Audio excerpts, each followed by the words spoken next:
हमेरा हमेरा हमेरा बच्चा उठा। देखा अब अब्बू के चले में देर हो रहल बा। वो इंतजार कर रहल बानी हमेरा।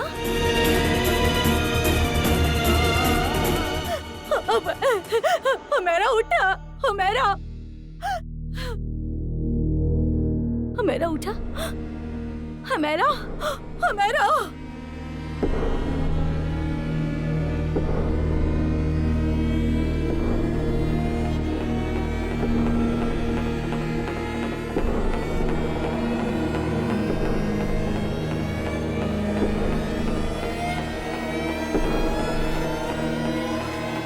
आपके साथ पावे का मौका हम कैसे छोड़ सके नहीं हुमेरा बेगम। भाई ता ई कह दे लेविया जान आप कह दे।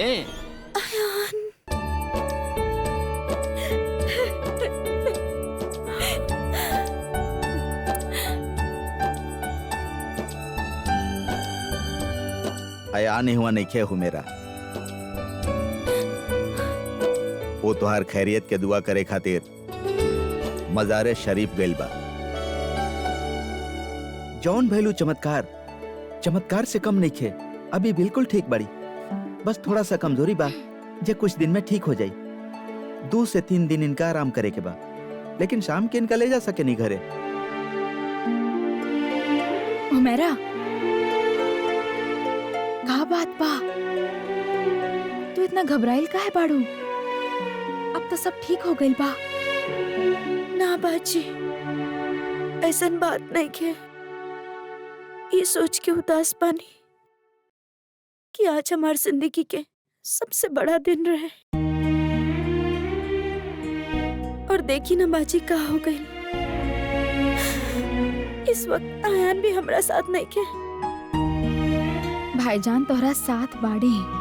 हाँ हुमेरा, आज के दिन अब भी तोहर जिंदगी के सबसे बड़ दिन बा। काहे कि आज तोहके ये बात के पता चलल बा कि भाईजान तोहसे कितना मोहब्बत करेले। हमनी के हुमेरा बेगम और अयान भाईजान के कहानी ता अब शुरू होखल बा, और इंशाअल्लाह ये कहानी के हर मोड़ खूबसूरत ही होगी।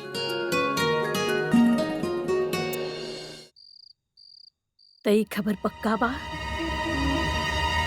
उलई की मुल्क छोड़ के जा चुकल बिया ना? हाँ, तो ओकरा के गइल ही समझा। हमेशा खातिर। अल्लाह कसम, अच्छा खबर सुने के खातिर कान तरस गइल रहले। और ये बात ते बिल्लो रानी तू कोनो गड़बड़ भी ना कइलू। पैसा तो तू बेशक हमसे पहले ले चुकल बाड़ू, लेकिन कमाई ले तू अब बाड़ू। हमसे झूठ त ना बोल रहल बाड़ू ना? तरह का लगेला कि इतना सब बात खातिर हम तरह से झूठ बोला। तू बेफिक्र रहा। तू अब जोया के दोबारा कबो ना देख पैबू। शाबाश।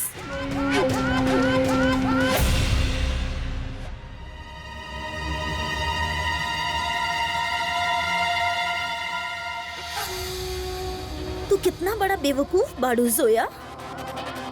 तोरा लागल कि हमार रहते तू ए घर में रह सकेलू। हाँ। तू ई मुल्क से चल जाती तो कम से कम जान से बच जातू। काहे कि अब हम तोरा के ई दुनिया से ही विदा करे वाला पानी।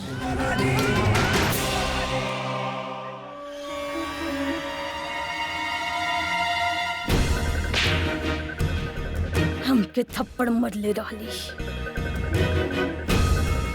वो भी सबके सामने। अब थप्पड़ के जवाब हम देबू थप्पड़ के जवाब बुढ़िया के।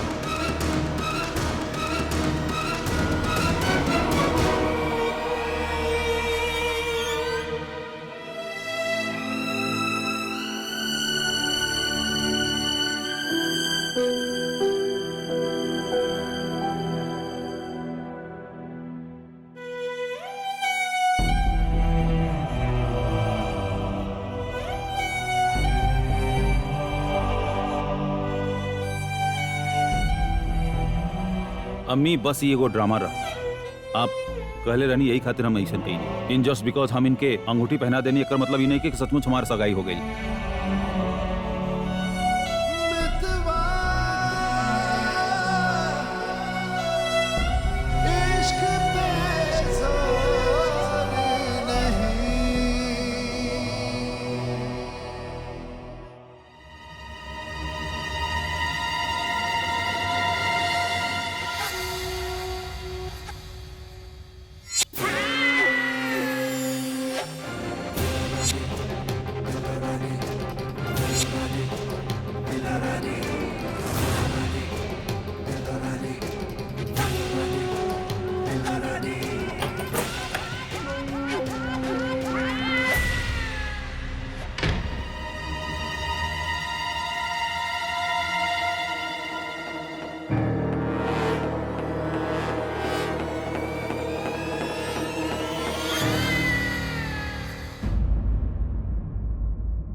कितना रोमांटिक जोड़ा बा और कितना रोमांटिक तरीका से अपन प्यार के इजहार कैलस।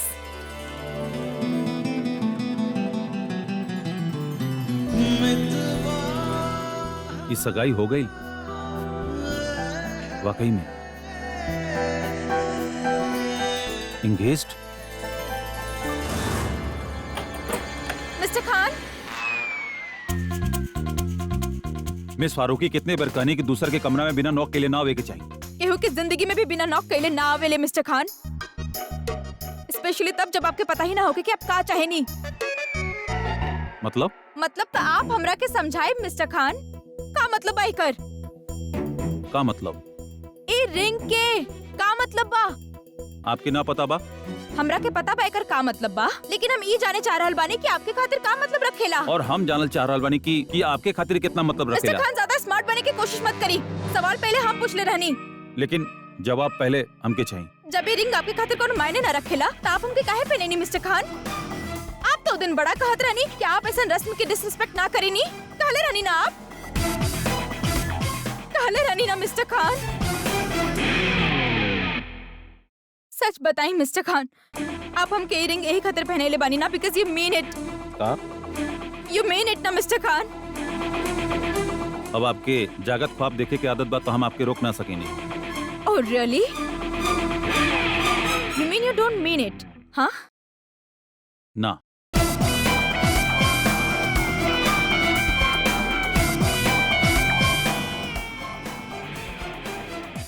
नजमा बुला रहल बिया।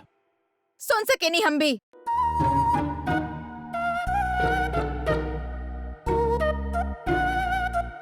और हाँ, याद रखब mister Khan, this is not over yet, ओके?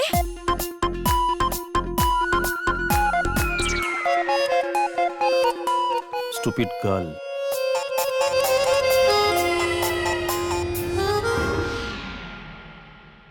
सुन लेनी हम।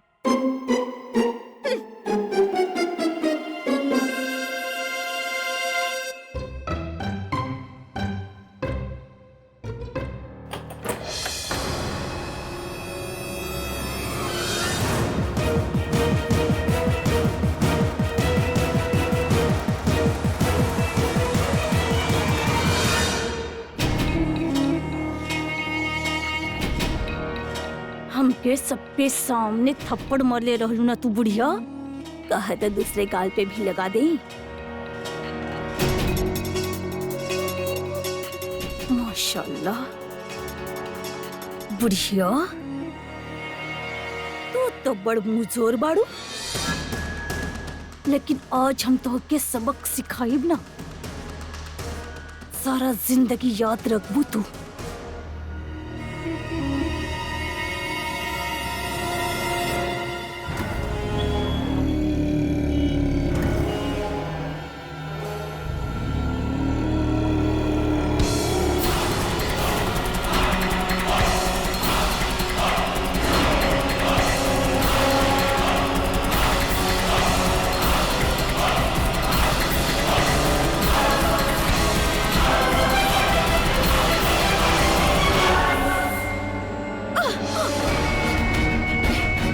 इहे हाथ से मरले रहलू ना तू हमके सबके सामने।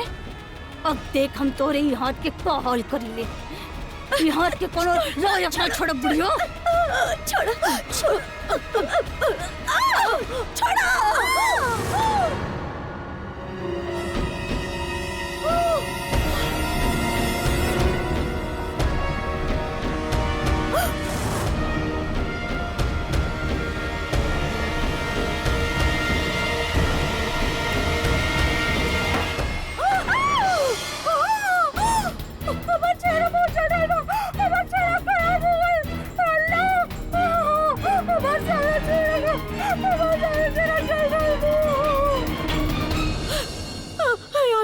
चेहरा खराब हो गया।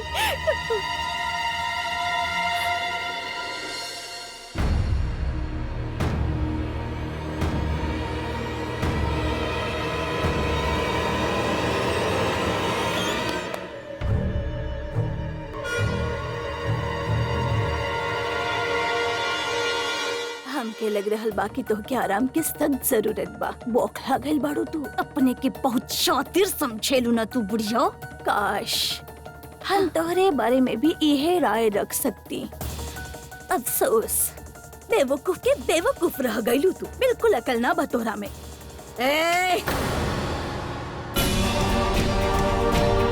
कान खुल के सुन ले बुढ़िया, तू चाहे कुछ भी कर ले, अयान और हुमेरा के सगाई रोके में कबो कामयाब ना हो सकेलू।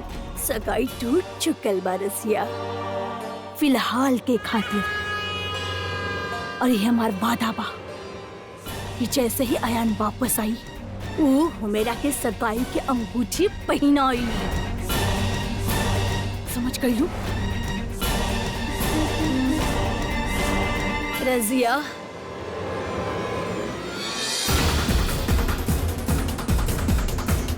हमार वादा भी सुन के जा।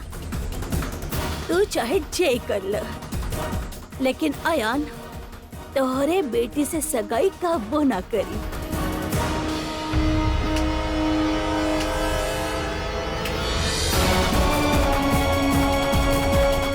ये हमार वादा बा।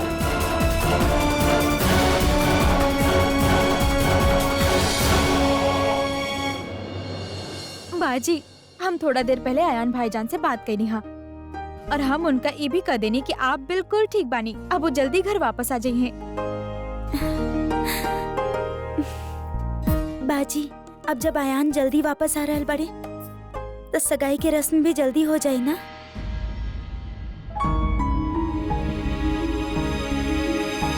ना हो मेरा, ऐसे कैसे हो सकेला? काहे ना हो सकेला बाजी?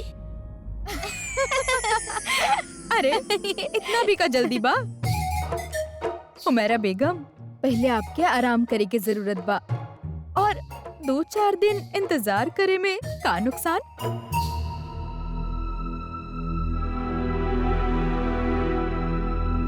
ना बाजी,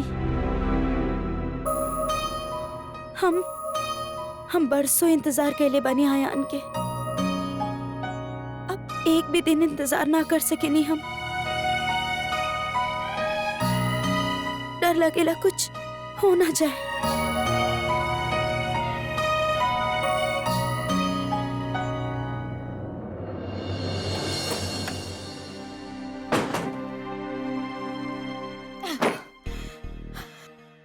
How can I say that? Emotionally challenge इंसान काहे पहने ले हमके रिंग? काहे कैले वो ड्रामा?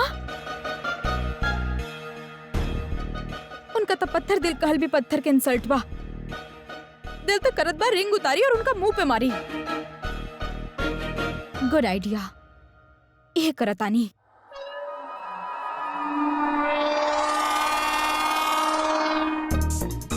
अल्लाह मियाँ, व्हाट्स रॉन्ग विद इट?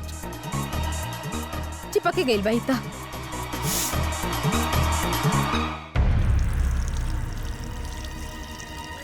उतर जा।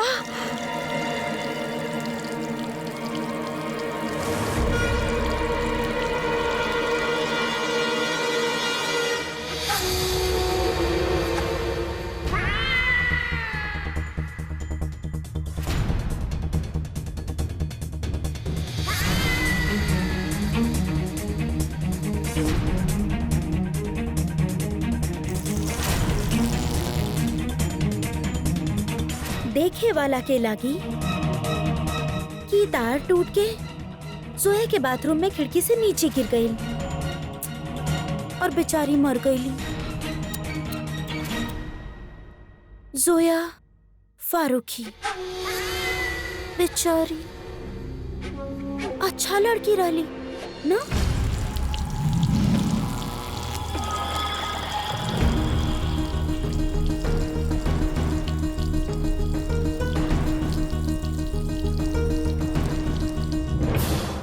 मिस फारूकी भी हमके पता न काका बोलत रहेली। What she mean but talking me like.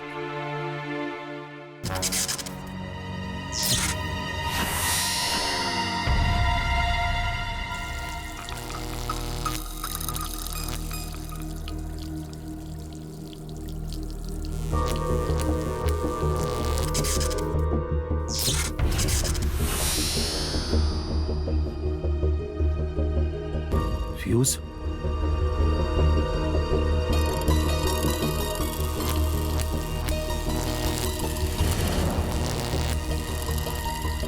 Mister Khan के दिल जैसन छोटा बा वैसे उनकर दिल रिंग भी छोटा बा।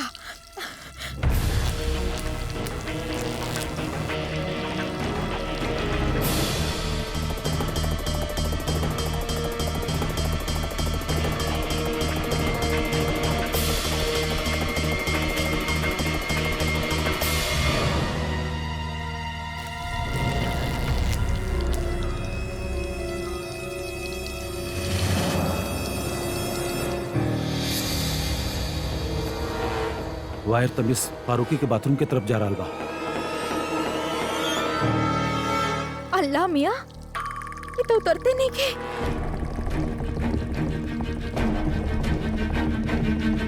एकर का मतलब हो सकेला?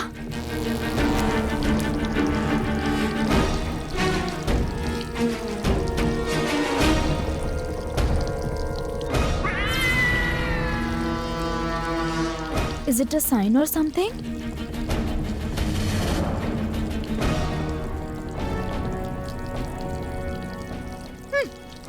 कोनो साइन उन नहीं खे। जैसे मिस्टर खान के दिल छोटा बा वैसे ही उनकर दिहली रिंग भी छोटा बा।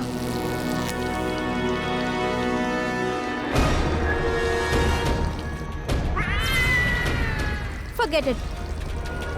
लागता इन नकली से रिंग के साथ ही जिए के होके हमके।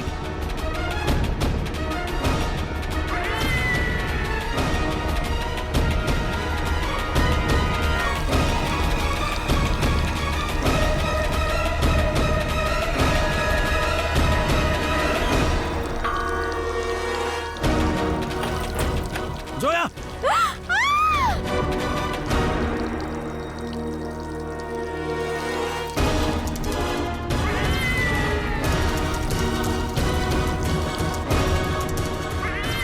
अल्लाह मियाँ, what's wrong with you?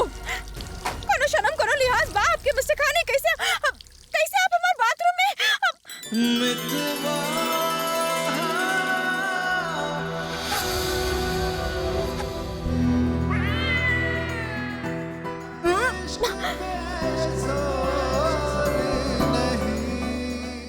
Mr. Khan, what are you doing? What's wrong with you? What do you think of yourself? कुछ भी कर अब आप बिना नॉक के लिए आप अंदर आ गए नहीं और अब आप हम सोचते रहनी आप जेंटलमैन बनी डिसेंट बनी आप आपके लेकिन लागत बाकी हम बेवकूफ बनी आप। What?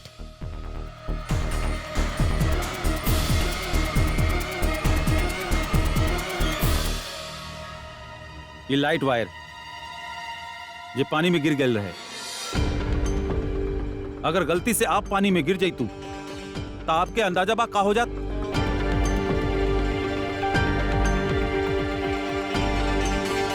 ये देखी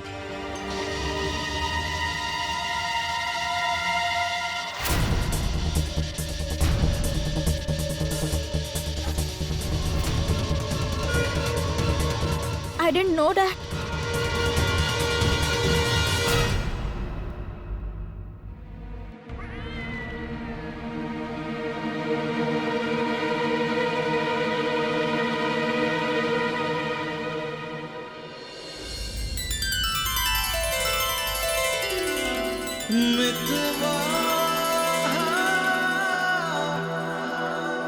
Please, Mr. Khan.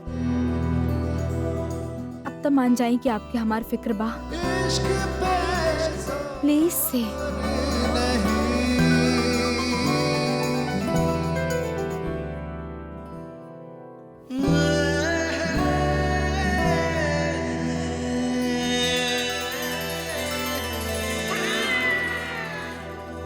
ना,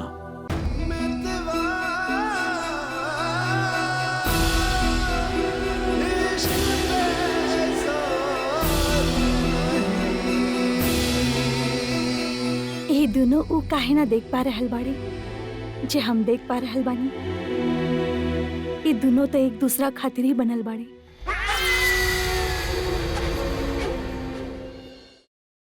ई ना,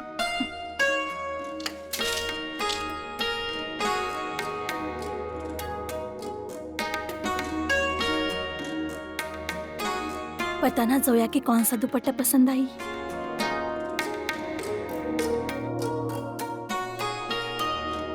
हाँ, ये अच्छा बा, ये जची।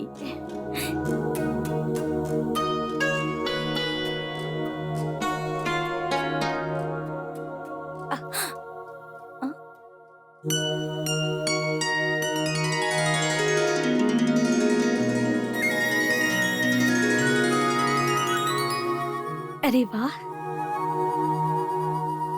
खाला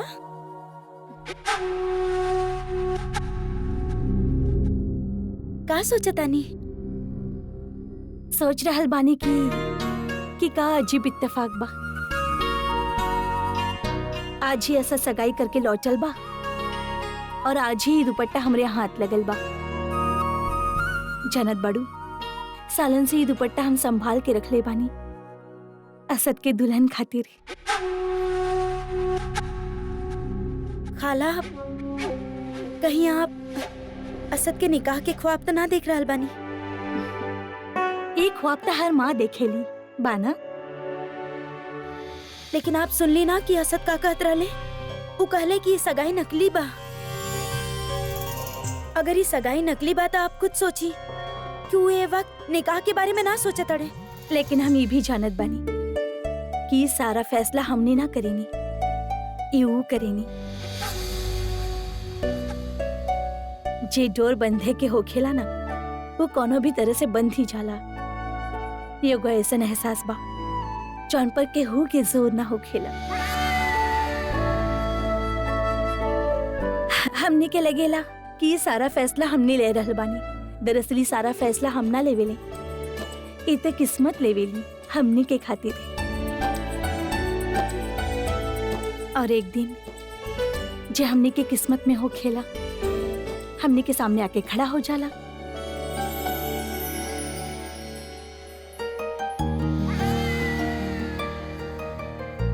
अरे जोया, अच्छा भाई कि तू आ गई लो। चलो जल्दी से तैयार हो जा, हमने के वसीम भाईजान के बेटा के वलीमा पे जाए के बा। चलो तनवीर, हमने के गिफ्ट भी तो पैक करे के बा। चला। अरे अच्छा जोया, वो तोहरे खातिर दुपट्टा निकाल के रख ले बानी, वो पहन के आई है। अल्लाह जाने का हो रहल बा। यहीं पर तो रख ले रहनी हम, कहाँ गईल? यहीं पर तो रखल कहाँ चल गईली? अम्मी कुछ ढूंढ रहल बानी? हाँ बेटा, एगो बोतल रख ले रहनी हम, यहाँ पर हमके मिल ही ना रहल बा। वो हम तेल लेवे आयल रहली और हमारा हाथ से गिर के टूट गई। वैसे भी वो एंटीसेप्टिक रहल ना, हम ओकर पीछे यहाँ पर एगो बोतल रख ले रही। अरे वो कहाँ बा? हम मम्मी यहाँ पर ही रख ले रही। कोनो बात ना बेटा।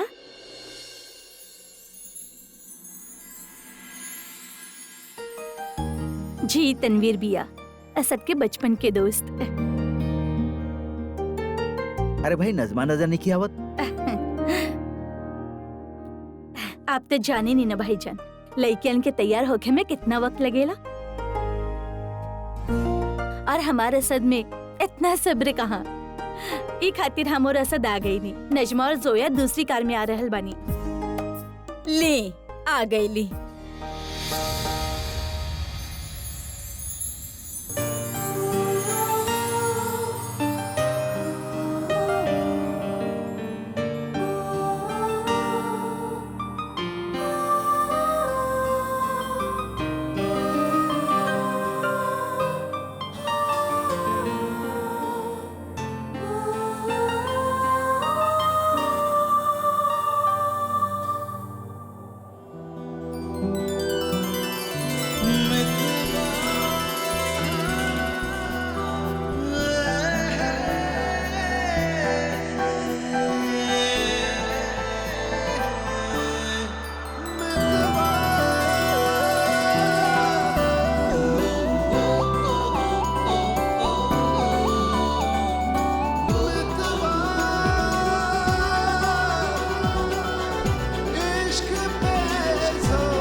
जोया, जोया चला।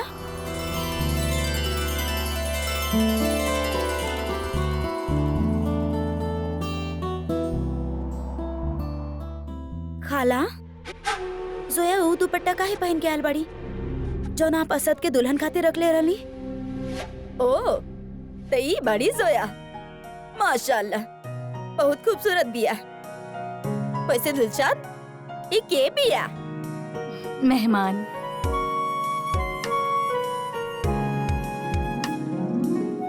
मेहमान रहली, अब तो मेहमान से कई ज्यादा बानी।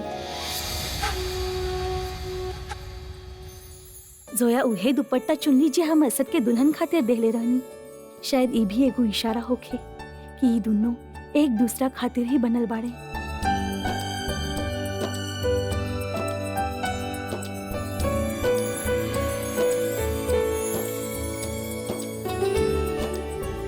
अम्मी अब्बू भाईजान तैयार हो गए बाड़े। आई हमने सब लोग मोहसिन के लेके आवतानी। चल आई। आई। चली।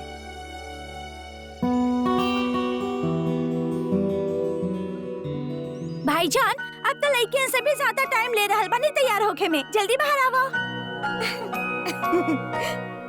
भाईजान अभी आवती होखी हैं और हम इनसे तो आपके मिलवाई ली ही ना। इनका नाम उज़मा बा। हाय उज़मा, आई एम जोया। हम मौसिम भाई के मामूजात बहन बानी। अब दिलशाद आंटी के साथ आल बनी ना।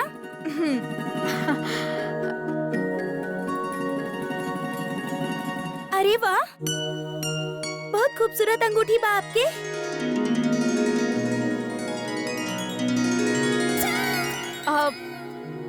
वो का बाना? ये हमार सगाई के अंगूठी बा।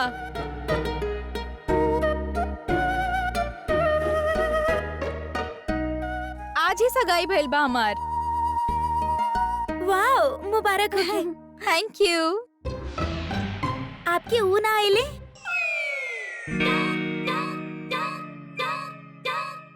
आइल बाड़े ना हमारू। हमारू तो कहीं भी हमके अकेला ना भेजेले। बहुत पजेसिव बाड़े ना, यही खातिर।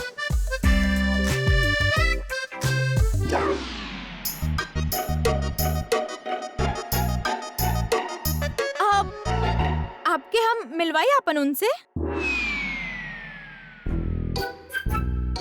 हाँ मिलब जरूर। बताई ना कहाँ पर बानी आपके ऊ? हमार ऊ जे बाड़े ना, बहुत शर्मिला बाड़े हो। इनफैक्ट इमोशनली थोड़ा सा चैलेंज बाड़े। बहुत ज्यादा शर्माएले। ए वक्त अगर आप दोनों से उनका मिलवाइब ना तो नया दुल्हन जैसन शर्मा आ जाई है।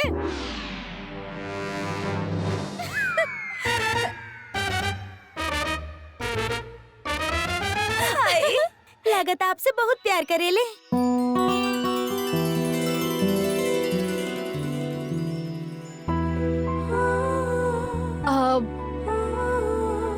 ई तो हम नहीं खी जानत। एक्चुअली वो कबो बतावले ना हमके। अगर उना बताइए तो आपके ही पूछे के पड़ी।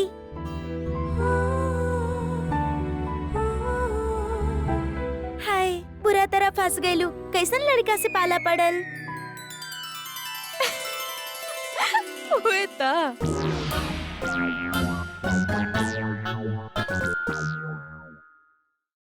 का भाईजान कितना टाइम लगा देनी आप? कॉन्ग्रेचुलेशन।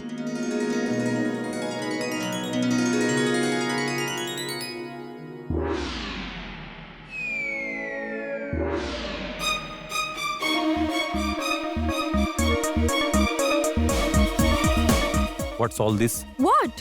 आप लेकिन से का बात करत रहलू? अरे वो तो हमार रिंग के बारे में पूछत रहली। कहत रहली कि बहुत अच्छा रिंग बा, तो हम बोल देनी कि हमार सगाई हो चुकल बा। हमको झूठ कहानी का। तो हम दुल्हन से ज्यादा शर्माई, ई सच बा?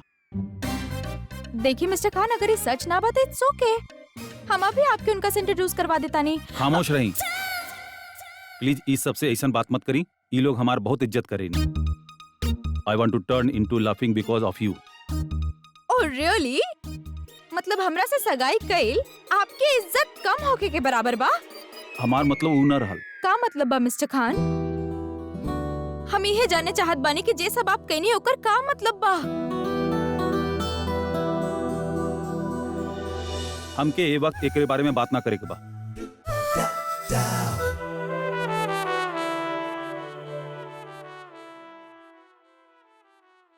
बात तो आप करब मिस्टर खान। हमार नाम भी जोया फारूकी बा। आपके दिल के बात तो हम आपसे बोलवा के ही रहब। अरे लड़की वाला लोग आ गए ले।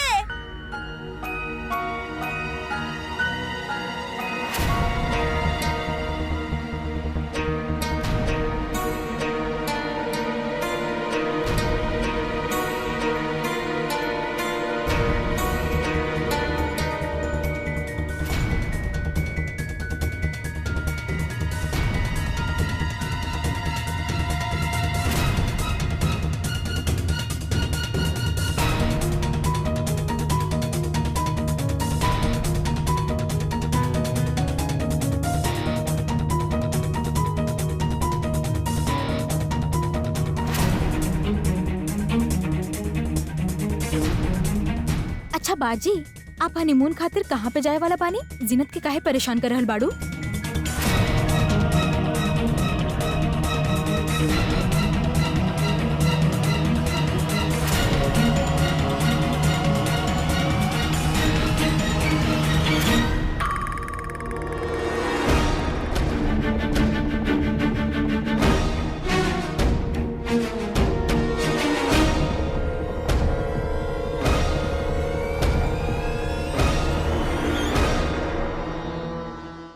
कितना खूबसूरत इंतजाम बाना। हम तो तोहर वलीमा इहे पे करब। अम्मी आप शर्मा अंकल से मिलनी? हाँ उहे तो सजेस्ट कही नहीं कि हम तोहर वलीमा इहे करी। शहनवाज भाई से तो मिलल होकू, आप पूछत रहले आपके। हाँ उनकर दुल्हन भी हमसे ही पूछत रहली कि आप असद के निकाह कब करे वाला बानी। हम कहनी बहुत जल्दी। हमार आयान के निकाह तय हो चुकल बा। इंशाअल्लाह यही साल में जल्द ही तारीख निकली कोनो। वैसे निकाह से याद आयल अम्मी कि हम आपके खातिर कुछ पिए के लावतनी। अरे सुना,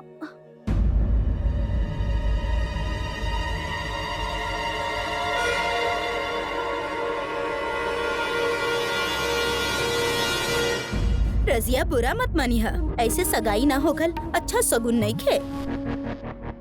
कैसन बेकार के बात कर रहल बड़ू हसीना। अगर तब ना हो पाई सगाई तो आयान के लौटते ही करा दे।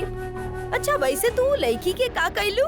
वो का नाम रहे ओकर? जोया, जेकर वजह से ये सब कुछ बहिल रहे। अरे ओकर फिक्र तू मत कर। ओकर हिसाब किताब तो हो चुकल बा। ऐसन तो तबे होखेला ना जब कोनो ताल्लुकात होखे, चाहे पुराना दुश्मनी, कोनो न कोनो ताल्लुकात जरूर बा तोहार ओकरा से।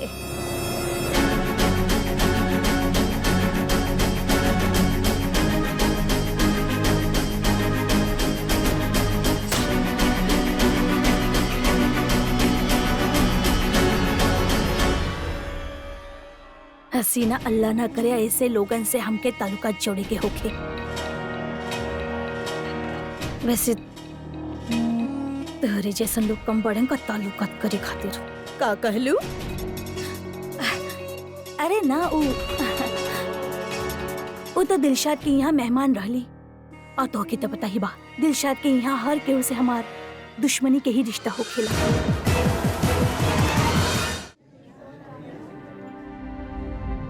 अरे बेटा, तू तो वही बाड़ू ना जे दिलशाद के घर पे मेहमान बाड़ू। जी वो दिन देख ले रही तरह के कुरान खाना में, लेकिन बात ना हो पाइल रहे। वैसे अमेरिका से बड़ू ना तू? और तोहार अम्मी और अब्बू?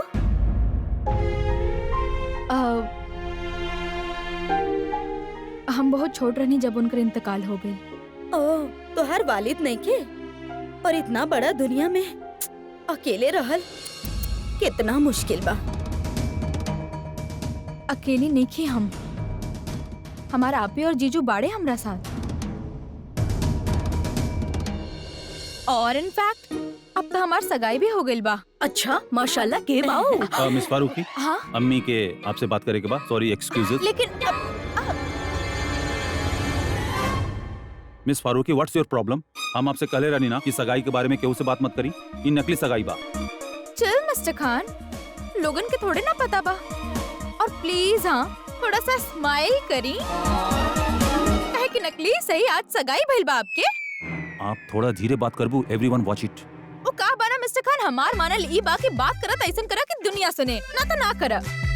आपके पता बा कितना बार ऐसन होकेला कि आप जब बात करेनी हमके सुनाई ना देला। ठीक बा, अगर ऐसन बात बा तो हम यही वक्त घर जा रहल बानी। सुनाई देलस? आपके जाए के पता जाई, हम ना जा रहल बानी। प्लीज ये हरकत बंद करी।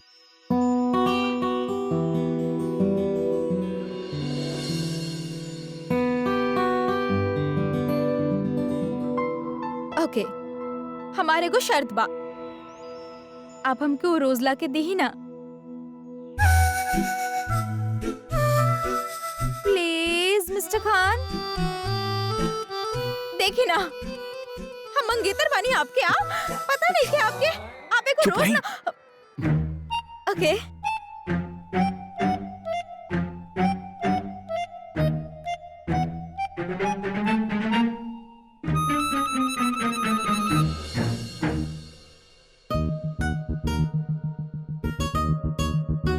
व्हाट इली, रोज भाई और मंगेतर बानी हम आपके, थोड़ा प्यार से दी मिस्टर खानी, हमार शर्त बा प्लीज। अच्छा ठीक बा, तई कहीं की जोया तो उसे सगाई कई कैसे लग रहल बा कि हम दुनिया के सबसे खुशकिस्मत इंसान बानी। Please miss Farooqui.